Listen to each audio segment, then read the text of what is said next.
Hey guys, I just feel like I'm all emotional right now. I just wanted to thank you so much for being here through this difficult time.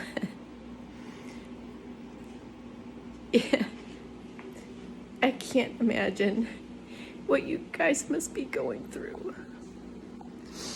So, I'm so sorry. I'm sorry that I've gotten you all worried. That's not been my intention. Okay? Just know that I'm sending you a big hug and I love you guys so much. And I can...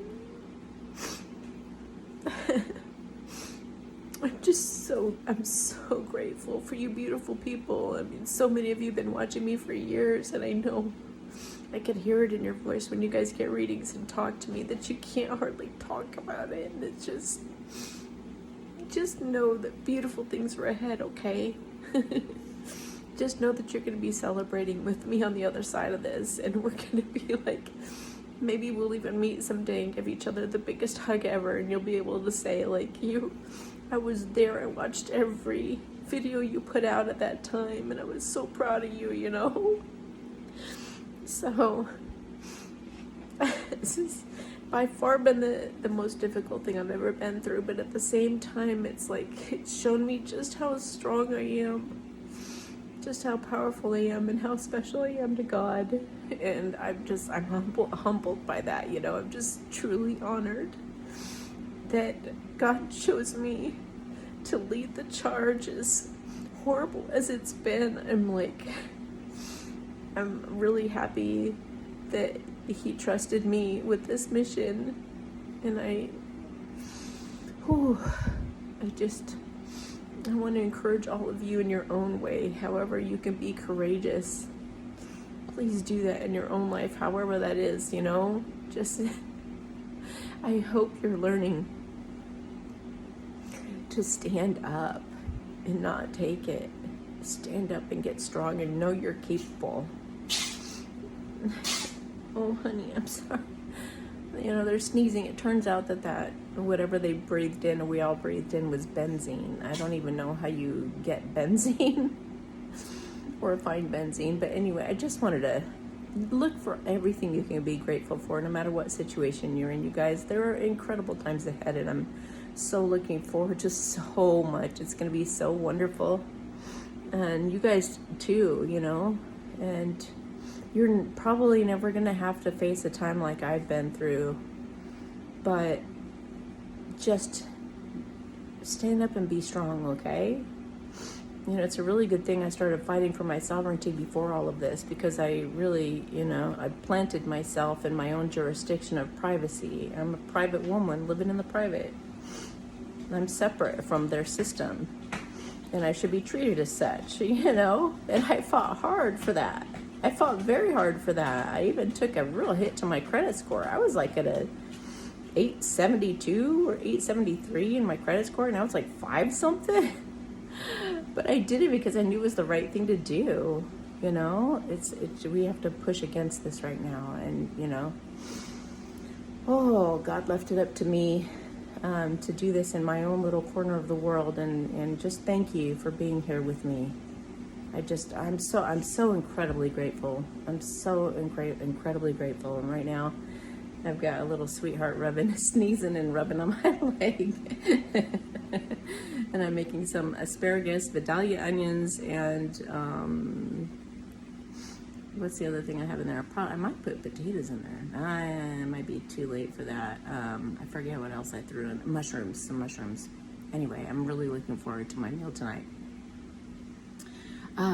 So treat yourself however you can. Be grateful for whatever you can. No matter what's going on in your life, there's always something to be grateful for, right? And if I can be grateful, you guys can be grateful. I'm being abused 24/7 every single day, you know?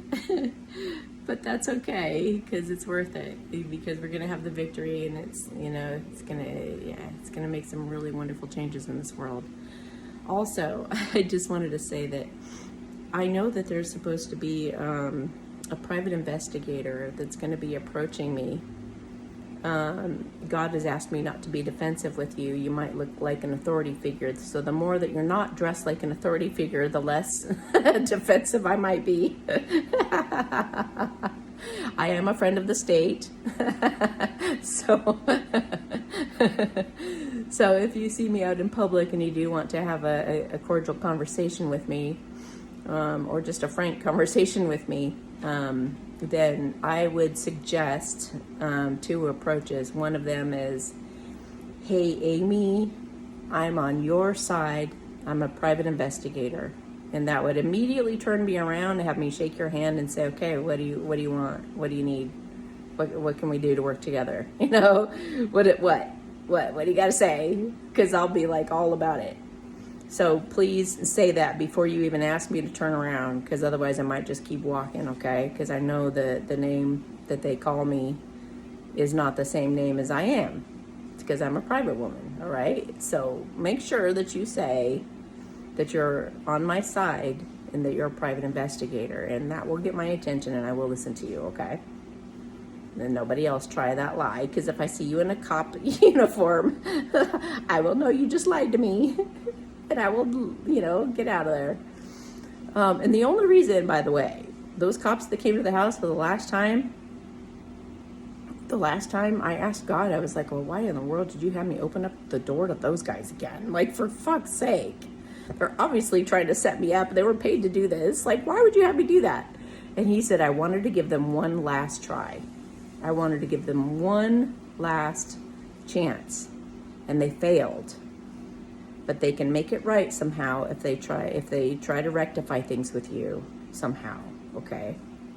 So, or somehow do right by me, argue for my case, go against the person that paid you, and tell the truth that I'm completely 100% sane. In fact, I don't know anybody who could go through what I went through with this kind of strength. Do you know how much mental strength this takes to get beaten up for 4 months straight like this? With these weapons and with all the harassment, all these like gang stalking shit, not getting hardly any sleep. I mean, it's shocking that I'm even walking and talking, but I mean, for fuck's sake, it's kind of obvious. My stepmom is not going to be able to prove any kind of case about my mental incapacities. Okay. It's just impossible. You would lose anyway. And whatever kind of argument you try to come up with, it would be ridiculous and shot down immediately. So, also, private investigators, if you wanna get a hold of me, it just popped in my head. If you want to get a hold of me, also another good way to do it. I will not answer the phone if somebody calls me and I don't know who you are. Hell no, am I going to answer the phone? But leave me a voicemail and explain who you are, why you're contacting me, and that you're on my side. And I will call you back and we'll have a good conversation, okay? So, and cops, if we ever have another interaction again, I will record it. All right? And I will only answer if God tells me to. Remember my cease and desist. I am in the jurisdiction of a private woman living in the private. I'm not public. My car is not used for public use. It is used for private use. You have to leave me alone, in other words. Okay? So you better be on my side if you're going to approach me at all, any of you. If you're not on my side, you do not have permission to be anywhere near me or to harass me at all. All right? Otherwise, you will have repercussions for that. Because trust me, I'm going to have a negligence lawsuit coming through, and you don't want to be listed as a name on there. All right. Love you guys. Thank you again. I honestly, I'm like, you guys just warm my heart. And so you guys have a beautiful weekend. And I really do wish you well. I'm not jealous of any of you who are sleeping well, because I think that's wonderful. And I look forward to that myself. I just wanted to be an example for those who are like, it's like people who look at other people who have something they don't have, or they perceive that, to want to nab that from them or do black magic or voodoo on them it's just it's a thing of the past. It's so immature and it's just so ridiculous. We should mind our own business. You know, we should be happy with what we have, and we should see other people's good fortune as a way of like a really good sign that ours is on our way. Always be grateful. Always keep the hope. I love you guys so much, and I'm sending you the biggest hug this weekend. Bye.